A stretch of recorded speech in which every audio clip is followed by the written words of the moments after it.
Today, we are going to be sharing three things. The first thing I want to be sharing with you is ways I made extra money to pay down my student loans. The second thing I'm going to be sharing with you is an update on the savings challenge that I started in January, and I invited you to join me, so I hope you did. And the third thing I want to share with you is some recent investments that I made, and I'm hoping that if you haven't made any investments, that this will spur you to consider some of these as investments. So hello and welcome. If this is your first time, welcome back. If you are returning. In this space, I share practical tips, realistic strategies, and workable solutions that lead to financial freedom. So I just want to dive right in. The first thing I want to share again is extra ways that I made money to pay down my student loans. And actually, before I even continue, there's a fourth thing that I'm going to be asking you. I'm going to ask a favor of you towards the end of the video. So please stick around to hear the favor that I'm going to be asking of you. So again, the first thing is ways I made extra money to pay down my student loans. One of the first things that I did was I drove for ride sharing companies, and I haven't done it in 2 years, which I probably won't go back to it because of COVID and because of the craziness of this environment. But I made quite a bit of money that I was able to pay down and pay off one of my student loans. So it was a very lucrative way to pay down student loans. If you are not wanting to consider doing the going the rideshare way, you may want to consider grocery deliveries, or you may want to consider food delivery, because from what I hear from a relative of mine who is doing it, he's making quite a bit of money. In fact, he was the one that talked me into doing rideshare because he was able to replace his roof from doing rideshare. And so right now he's telling me that he's making over $1,000 a weekend or during the week for delivering food. So that's something you may want to consider. So the second thing that I did is I did some mystery shopping, and that turned out to be quite lucrative also. Some of the things I did was they would ask me to purchase certain things, and they would refund me for the thing that I purchased. So, and then another thing that I did is I would also go to restaurants. And when I went to the restaurants, they would refund me, and sometimes they will give me a stipend for whatever I bought. So, it's free money, free food, and I could use that money to pay toward my student loan. The third thing that I did was panel discussions, and I've made up to $250 on one of these. And so I would go and I would talk about products, services, how I liked it, whether or not, all the nuances around that product or services, and I would get a check for that, and I would put it towards my student loans. So those are three things that I did. And the second part of what I wanted to talk to you about today is the savings challenge that I started in January. I invited you to join me, so I hope you did. And so I want to give you an update of where I am on the savings challenge. So I'm going to go ahead and quickly share my screen. And here.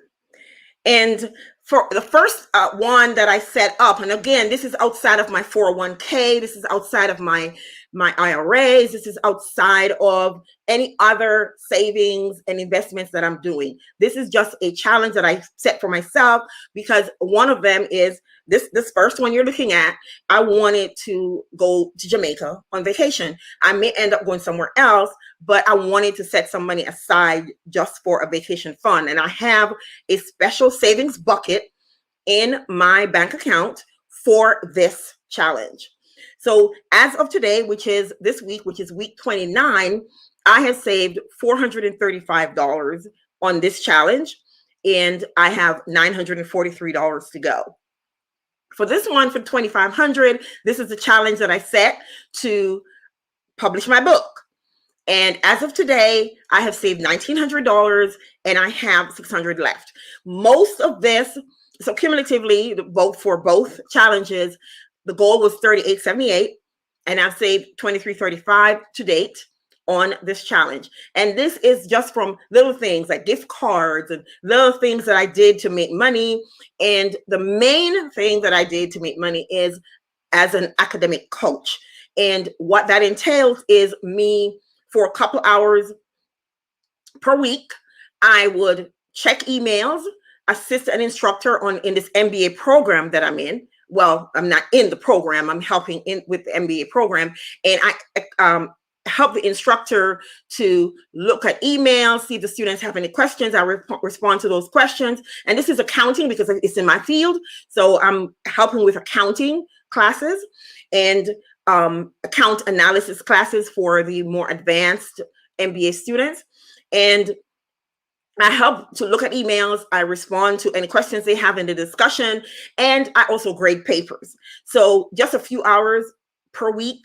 And I was able to make, for the 2 semesters I worked, I was able to make $1,700. So most of that went towards this savings challenge. And I am going to also link a video of the previous savings challenges, so you can see some of the things that I did earlier to make money.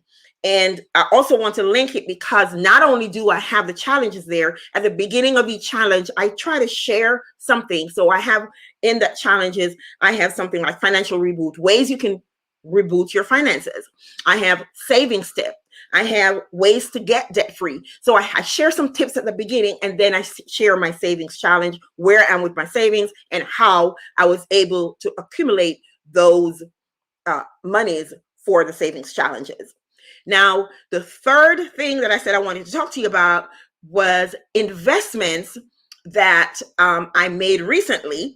And this is, I want to share this because I want to encourage somebody who has not made investments, you've never done investments before.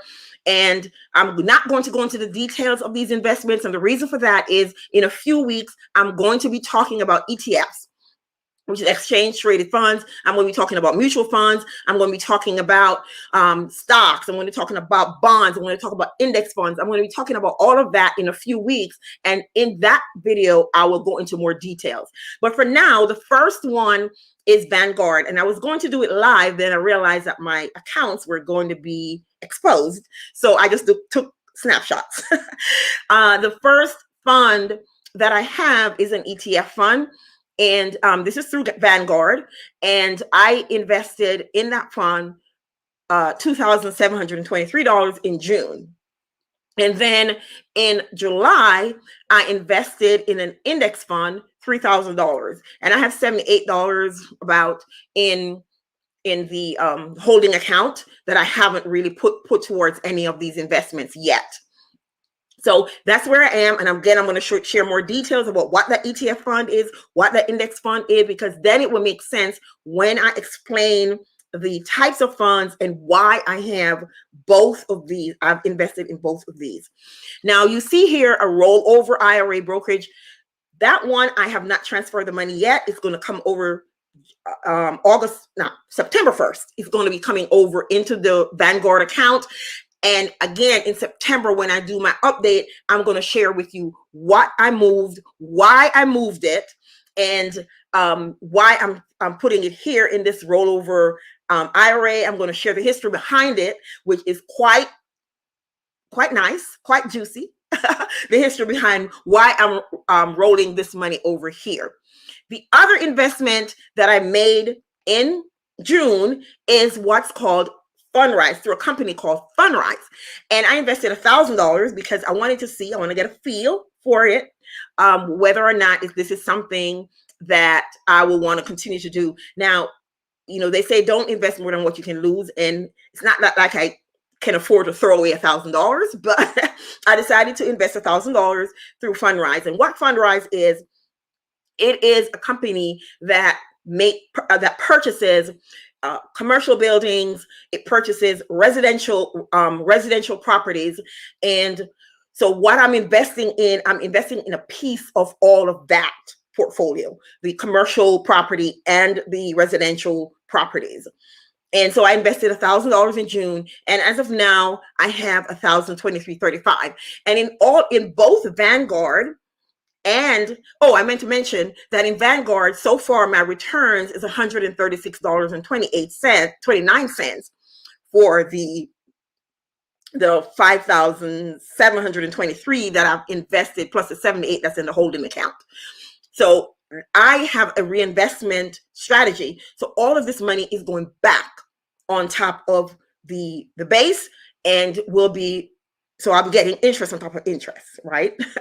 And then Fundrise, the same. I have a reinvestment strategy. So the appreciation on the 1,000 is 2171, dividends 164, and so all of that is being added to the 1,000, 10,000. Now that sounds good. Now if it could grow to 10,000 into the 1,023.35 that I have here, and that I am leaving it to grow. And the good thing about both of these, Vanguard and Fundrise, is that I don't have to do anything.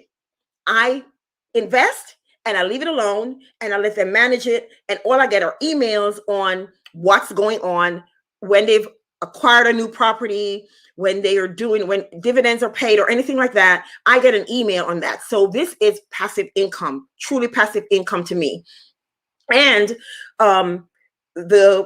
the good thing is, again, is that I can check on them. I can check on them. I can make sure I'm staying on top of what's going on in the news with Fundrise, to see what's going on with them. With Vanguard, of course, is an established company, so I'm not concerned about any investments that I put in there, because they're all, you know, Vanguard, right? So those are the investments that I wanted to share with you. And then also the update on my savings challenge, and then the things that I did to make extra money. Now, if you have any questions, please put them in the chat. And then the fourth thing was that I mentioned was that I need your help. Okay. I need your help. And what I need your help with is, let me share here, is there is a nomination going on for various things, and it's through the Plutus Awards, the Plutus Foundation, and one of the areas that I would love to be nominated in is in Best New Personal Finance Video Channel. Again, it's Best New Personal Finance Video Channel. So I have put in the chat the link to the Plutus Awards nominate. You should see it there in the chat with my name attached. If you click on that, and I'm going to share the screen, what you would see. When you click on that, you are going to see this. And if you scroll down all the way to the bottom, maybe sixth from the bottom, you will see Best New Personal Finance Video Channel.